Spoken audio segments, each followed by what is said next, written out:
నవరాత్రులలో దుర్గామాత 7వ శక్తి కాళరాత్రి అని పేరు ఖ్యాతి వహించినది. ఈమె శరీర వర్ణము గాఢాంధకారమోలే నల్లనిది. తలపై కేశములు చెల్లాచెదరై ఉండును. మెడలోని హారము విద్యుత్కాంతులను విరజిల్లుచుండును. ఈమె గల త్రినేత్రములు బ్రహ్మాండములే గుండ్రనివి. వాటి నుండి విద్యుత్కాంతులు ప్రసరించుచుండును. మరి ఒక కుడి చేయి అభయముద్రను కలిగి ఉండును. ఒక ఎడమ చేతిలో ఇనుపముండ్ల ఆయుధమును, మరొక ఎడమ చేతిలో ఖడ్గమును ధరించి ఉండును.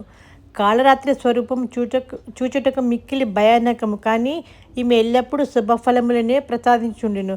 అందువలన ఈమెను శుభంకరి అని అందురు. కావున భక్తులు ఈమెను చూచి ఏమాత్రము భయము కానీ ఆందోళన కానీ పొందనవసరం లేదు. కాళరాత్రి మాత దుష్టులను అంతమొందించును. ఈమెను స్మరించినంత మాత్రమే దానవులు, దైత్యులు, రాక్షసులు, భూత ప్రేత పిశాచములు భయముతో పారిపోవట తథ్యము.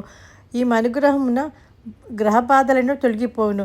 ఈమెను ఉపాసించు వారికి అగ్ని, జలము, జంతువులు మొదలగు వాటి భయము కానీ, శత్రువుల భయము కానీ, రాత్రి భయం కానీ ఏమాత్రం ఉండవు. ఈమె కృపచే భక్తులు సర్వదా భయ విముక్తులగుదురు.